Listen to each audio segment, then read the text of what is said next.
Hello, Stefan8065.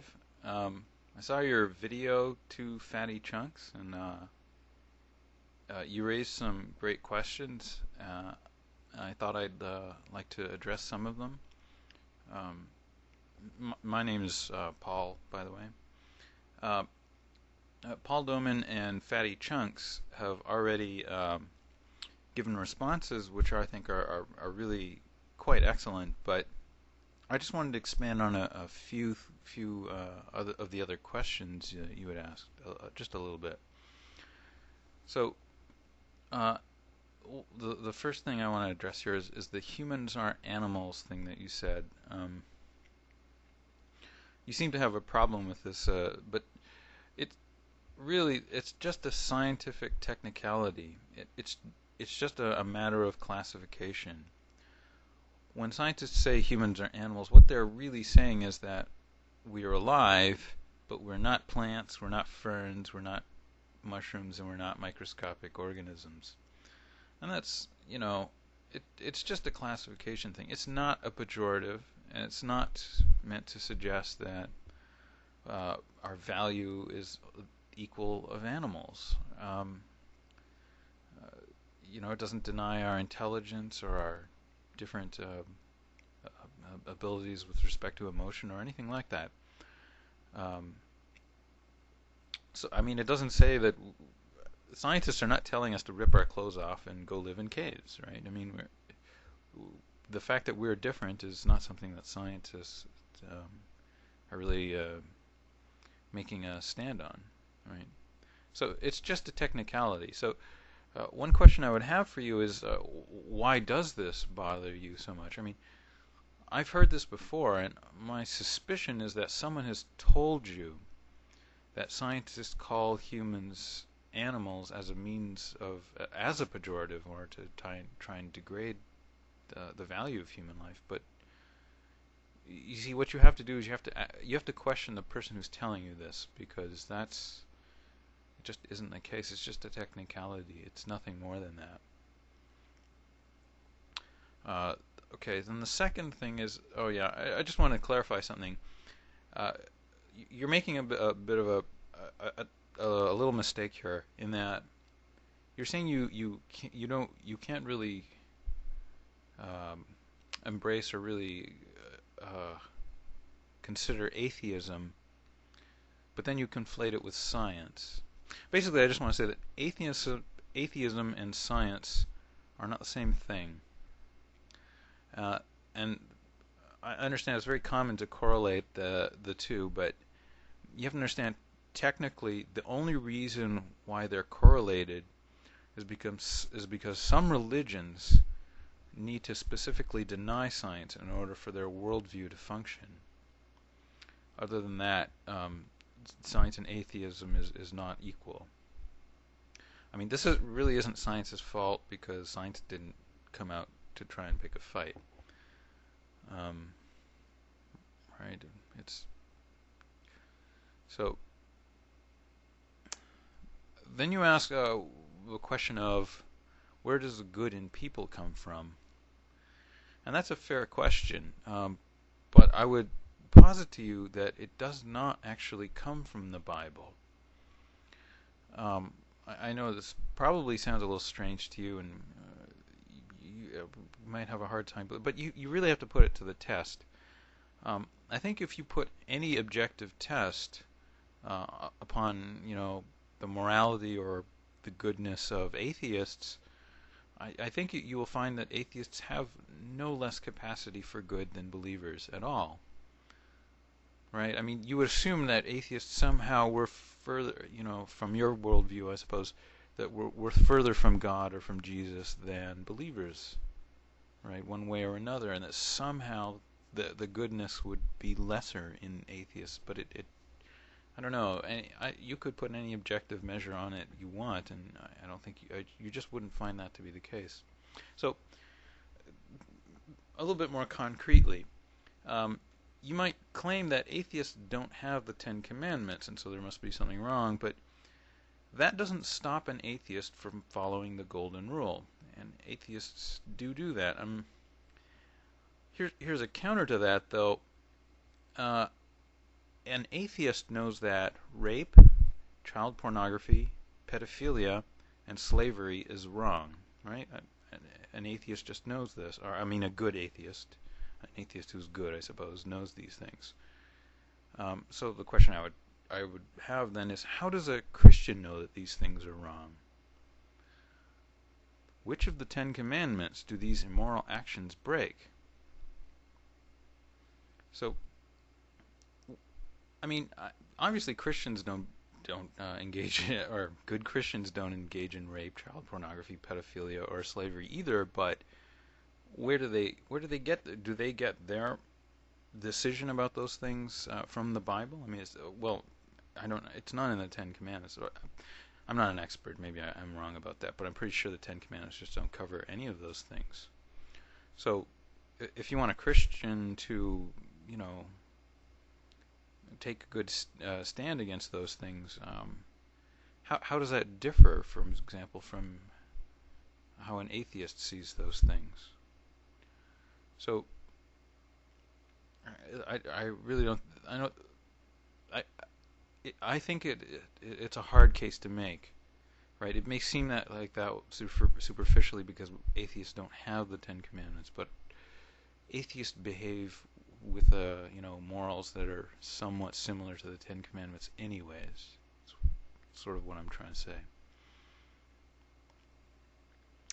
Okay, then the fourth thing I have down here is okay. So Paul Doman and Fatty Chunks did an excellent job of elucidating on evolution, and I'm going to do a little bit of that later as well. But it might be a bit heavy going, right? And I can understand your maybe reluctance to really look into evolution.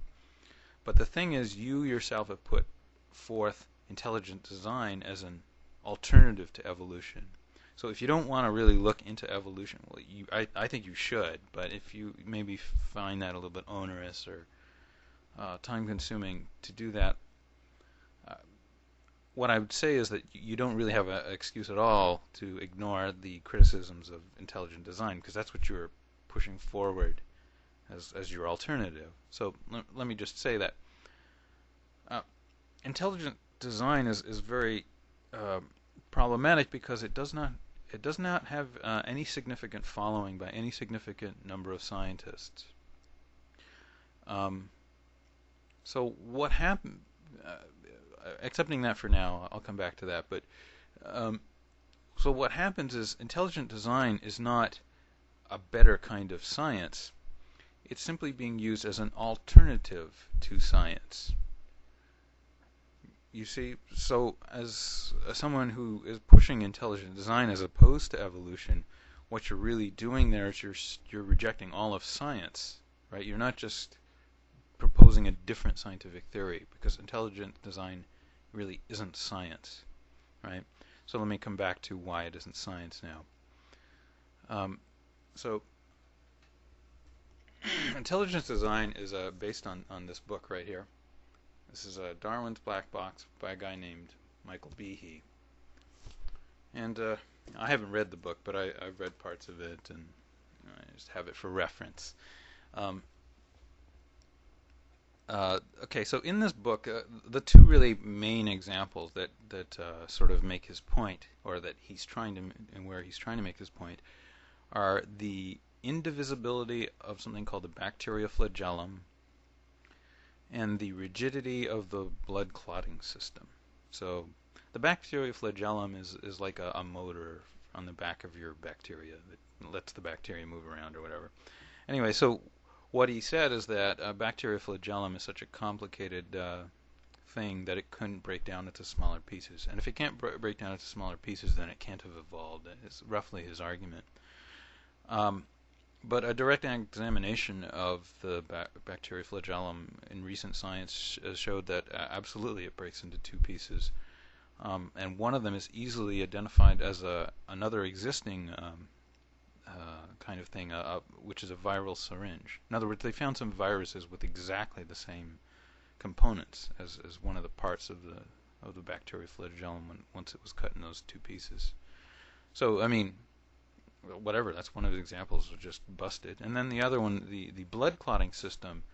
So the idea of the blood clotting system is it's the blood clotting system breaks down into some 20 stages or something like that.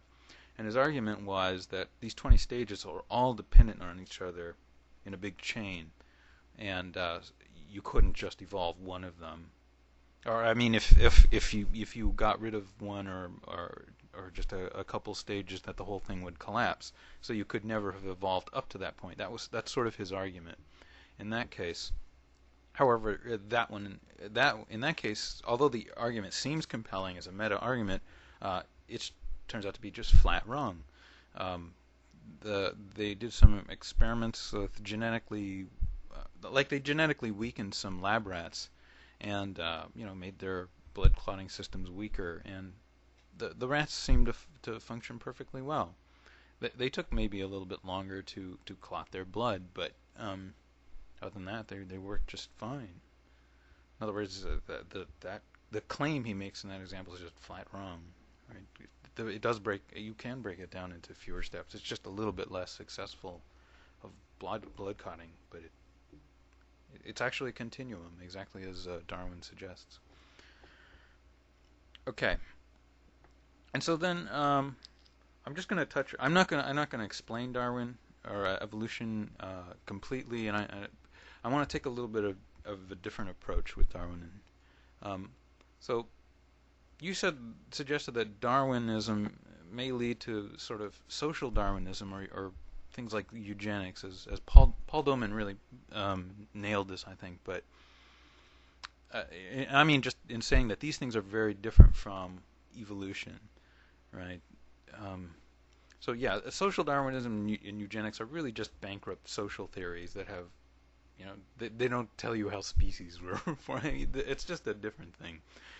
So I want to rather than giving a complete explanation of what evolution is, I'm going to explain 4 very important properties of evolution. So evolution contains within it 4 sub-properties, all of which are necessary, and if any one of which was missing, the whole system would collapse. Okay? So evolution has 4 sub-steps, and I'm just going to list these sub-steps now. The first one is natural selection, survival of the fittest, okay? And that's probably what you've heard of before, but it's only one of the 4 steps. The second, or one of the 4 properties.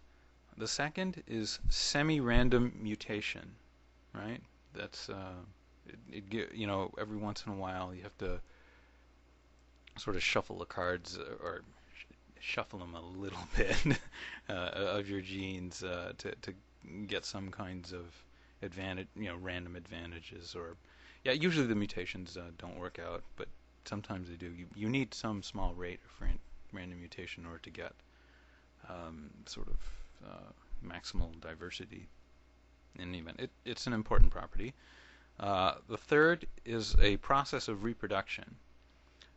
Obviously, in animals, you have mostly sexual reproduction. So obviously, the benefits of that are pretty clear. Like you and your wife will have children, and the children have bits of each of you, basically, characteristics of each of you, and that makes them a kind of a unique, and it increases the diversity a bit. But the mutation still is necessary, because without mutation, it would sort of be a process. We would all be this big family tree that was all essentially inbreeding, right? It would just be a large inbreeding tree. I don't know. Maybe that's not quite right, but whatever. You don't get enough variation out of just sexual reproduction. You need for the evolutionary process, you still need the mutation. Anyways, skipping all that for now. And the fourth property is you need a long amount of time. In other words, you have to have many generations of this, because the general population has to remain relatively stable to propagate the genes properly.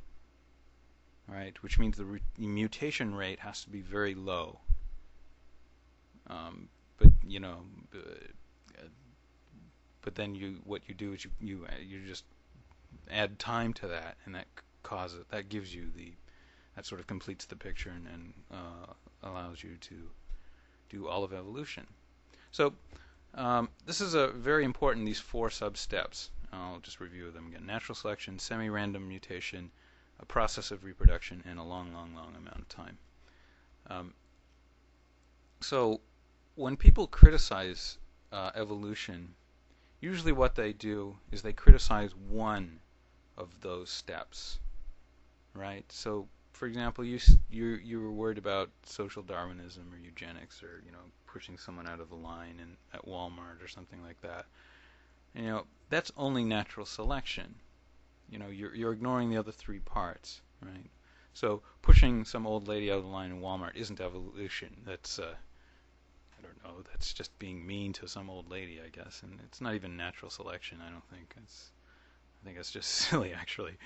Um, and then, but I've heard also very often that people will, or believers will complain that evolution's all just random. We all come. Evolutionists or scientists are saying we came out randomly, or something like that, and it's like, well, no. Randomness was just one sub-step of the four, right?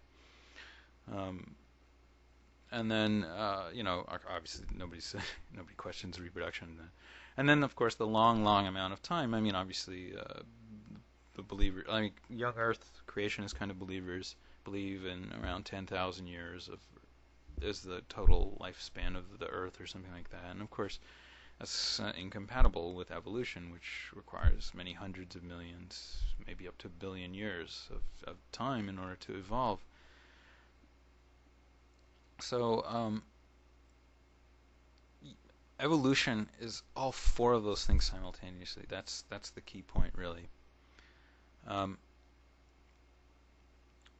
and I was thinking about giving an example about computer programming, but I'm gonna withdraw that, and I'm just gonna say, okay. So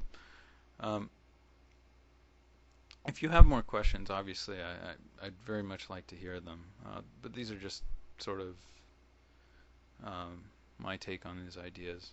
Um, Hope to hear from you. To be later.